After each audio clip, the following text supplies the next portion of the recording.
우리가 챗GPT에 질문을 한 줄 보낼 때마다 지구 어딘가에서는 전기 계량기가 맹렬하게 돌아갑니다. 그런데 이 막대한 전기요금, 과연 누가 내고 있을까요? 그리고 더 중요한 질문이 하나 있습니다. 그 전기요금이 결국 어디로 흘러가고 있을까요?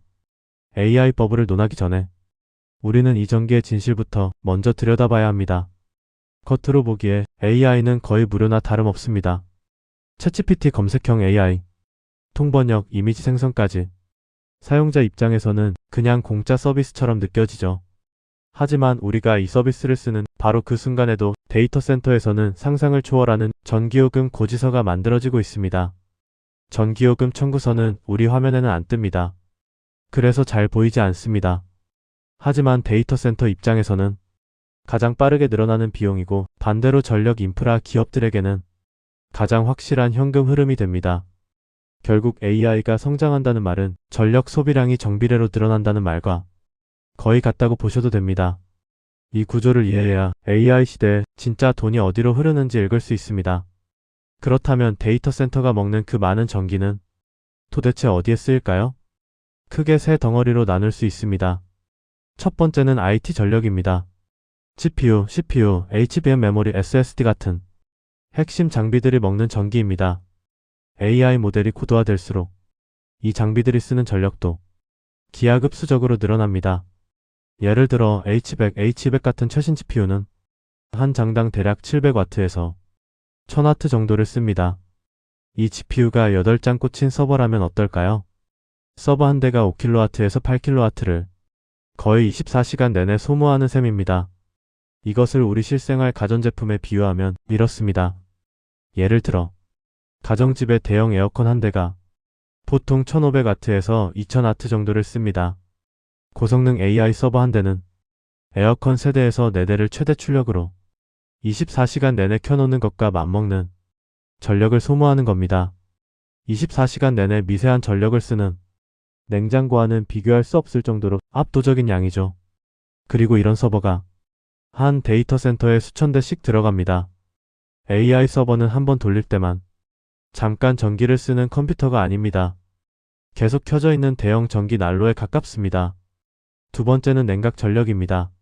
난로처럼 뜨겁게 달아오른 서버를 식혀야겠죠. 공냉 방식에서는 팬과 거대한 공조기가 돌아가고 수냉 방식에서는 냉각수를 순환시키는 펌프가 움직입니다. 최신 액침 냉각에서는 특수 오일 탱크와 순환 펌프가 쉴 새 없이 돌아갑니다. 보통 냉각 전력은 IT 장비가 쓰는 전력의 30%에서 많게는 70%까지 차지합니다. 쉽게 말해 IT 장비가 1MW를 쓰고 있다면 그 열을 식히기 위해 0.3에서 0.7MW가 추가로 들어간다는 뜻입니다. 세 번째는 인프라 및 기타 전력입니다. 정전을 대비하는 UPS 비상 전원 장치, 각종 모니터링 시스템, 출입 통제와 CCTV 같은 보안 설비, 조명, 네트워크 장비들이 여기에 포함됩니다. 정리해보면 데이터 센터 전력 사용의 70에서 80%는 결국 연산 계산과 냉각시키기에서 발생한다고 보시면 됩니다. 이 막대한 전기는 벽 콘센트에 꽂는다고 그냥 나오는 게 아닙니다. 발전소에서 서버 렉까지 도착하기 위해 5단계를 거칩니다. 첫 번째는 발전소입니다. 원자력, 가스, 석탄, 태양광, 풍력 발전소에서 전기를 만듭니다. 대규모 AI 데이터 센터는 보통 발전사와 장기 전력 구매 계약을 맺습니다. 발전사 입장에서는 10년짜리 안정적인 초우량 고객이 생기는 셈입니다. 두 번째는 초고압 송전망입니다. 거대한 송전탑과 굵은 초고압 케이블이 산 넘고 들 넘어 도시 근처까지 전기를 끌고 옵니다. 지금 한국, 미국, 일본 할 것 없이 전 세계적으로 이 송전망 용량 부족 문제가 매우 심각합니다. 전기를 더 보내고 싶은데 길이 좁은 상황인 거죠. 세 번째는 변전소입니다. 여기에는 대형 변압기, 차단기 같은 장비들이 설치됩니다. 아주 높은 고압 전기를 우리가 쓸 수 있는 전압으로 한번 낮춰주는 관문입니다. 지금 변압기를 주문하면 받기까지 2~3년 걸린다는 이야기가 나옵니다. 바로 2단계에서 병목 현상이 심하게 발생하고 있기 때문입니다. 네 번째는 데이터 센터 수전 설비입니다. 데이터 센터 건물 옆이나 지하에 있는 일종의 전용 변전소라고 보시면 됩니다. 수전 변압기 UPS, ESS, 비상 발전기가 들어가고 이 구간을 담당하는 기업들이 바로 설계 조달 시공에 강한 EPC 업체들입니다. 다섯 번째는 내부 배전입니다. 건물 안을 거미줄처럼 채운 케이블 트레이와 배전반을 통해 수백 수천 대의 서버 렉까지 전기가 골고루 나눠집니다. 이 단계에서 전선 케이블 기업들의 매출이 집중적으로 발생합니다. 정리하면 AI가 성장할수록 전선, 케이블, 변압기, 송전망, 수전 설비 같은 전력 인프라 산업이 직접적인 수혜를 받는 구조입니다.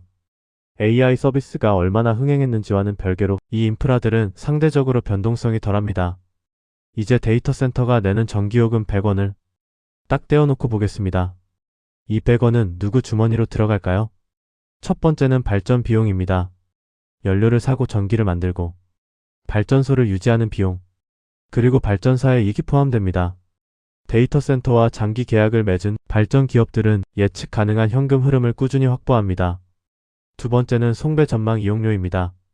송전탑을 세우고 낡은 전선을 갈고 변압기를 점검하고 교체하는 비용입니다.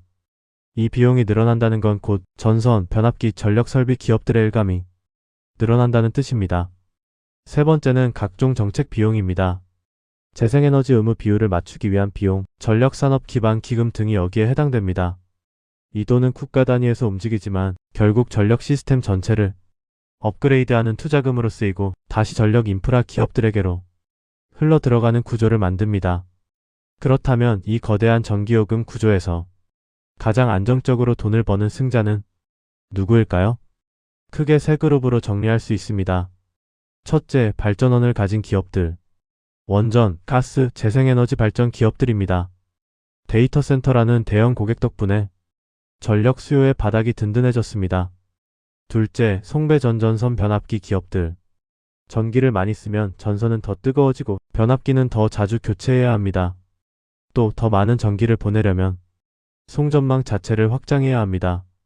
그래서 전 세계적으로 전선, 변압기, 송전 설비 기업들이 일감이 몰리는 슈퍼 사이클을 누리고 있습니다. 셋째, 데이터 센터, EPC 전력 설비 기업들. 건물을 짓고 내부 전기 공사를 통째로 맡는 회사들입니다. 한번 수주하면 공사 기간 동안 매출이 찍히고 이후 유지 보수까지 붙습니다. AI 시대 대표적인 청바지 산업이라고 볼 수 있습니다. 오늘 내용을 딱 세 줄로 정리해 보겠습니다. 하나, 우리가 프롬프트를 보낼 때마다 데이터 센터는 막대한 전기를 소비하고 있습니다. 둘, 그 전기요금 100원은 발전, 송배전, 전선, 변압기, 전력 설비 산업으로 꾸준히 흘러 들어갑니다. 셋, 그래서 AI법을 논란과 별개로 전력 인프라에 대한 수요는 쉽게 꺾이기 어렵습니다. 여기가 바로 AI 시대, 또 다른 돈의 흐름입니다. 오늘 이야기가 AI 시대를 보는 관점을 조금 넓혀드렸기를 바랍니다.